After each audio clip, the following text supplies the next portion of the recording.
بسم اللہ الرحمن الرحیم۔ السلام علیکم۔ ایک شخص گھر آیا تو اس کی بیوی نے کہا، ہمارے غسل خانے کے پاس جو درخت ہے اسے کٹوا دو۔ میری غیرت گوارا نہیں کرتی کہ جب غسل کر رہی ہوں تو پرندوں کی نظر مجھ پر پڑے۔ وہ بیوی کی اس بات سے بڑا متاثر ہوا اور درخت کٹوا دیا۔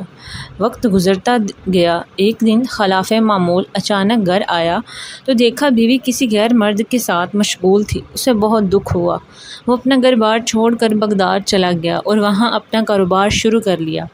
اللہ تعالیٰ نے کاروبار میں خوب برکت دی اور اپنے روز و افزا کاروبار کی بدولت وہ بغداد کے سرکردہ شہریوں میں شامل ہونے لگا، یہاں تک کہ بغداد کے کوتوال تک رسائی بھی حاصل ہو گئی۔ ایک دن کوتوال کے گھر چوری ہو گئی۔ پولیس نے مجرم کا سراغ لگانے اور پکڑنے کی بہت کوشش کی لیکن ناکام رہی۔ اس شخص نے دیکھا کہ ایک شیخ کوتوال کے گھر آنا جانا بہت زیادہ ہے اور کوتوال ان کی بے حد تعظیم کرتا ہے، لیکن ایک بات اس کی سمجھ میں نہیں آتی کہ شیخ آدھے پاؤں پر چلتے ہیں، پورا پاؤں زمین پر کیوں نہیں رکھتے؟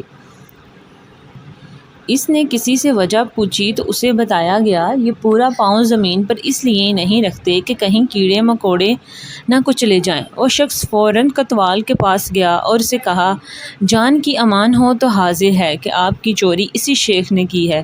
جب تحقیق کی گئی تو مال و اسباب اسی شیخ سے برآمد ہوا۔ کوتوال نے حیرانگی سے پوچھا، ہم نے تو کبھی سوچا بھی نہیں تھا یہ شیخ بھی ایسا کر سکتا ہے، تمہیں کیسے معلوم ہوا؟ اس شخص نے کہا، میرے گھر میں ایک درخت تھا جس نے مجھے نصیحت کی، جو لوگ ضرورت سے زیادہ نیک نظر آتے ہیں وہ عموماً نیک نہیں ہوتے۔ یہ حقیقت ہے کہ کچھ لوگ فیس بک کی حدود تک ہی بااخلاق رہتے ہیں، حقیقی زندگی میں ان کی شر سے ان کے محلے دار، رشتہ دار، حتیٰ کہ گھر والے بھی پناہ مانگتے ہیں۔ ایسے اخلاق اور نیک نامی کا کیا فائدہ جس سے صرف وہی لوگ فائدہ اٹھائیں جن کا آپ کی پریکٹیکل لائف سے کوئی واسطہ ہی نہیں۔ اکثر ایسے کرداروں سے واسطہ رہتا ہے کہ ذرا سا جھگڑا کیا ہو اور وہ اپنی کمینگی پر اتر آتے ہیں، ذرا سا اختلاف کر کے دیکھ لیں، کسی نہ کسی بہانے وہ اپنی مین لائن پر آ جاتے ہیں اور حقیقت میں وہی ان کا کردار ہوتا ہے، وہ نہیں وہ دنیا کے سامنے کرتے ہیں۔ اگر آپ کو یہ کہانی پسند آئی تو میرے چینل کو لائک کریں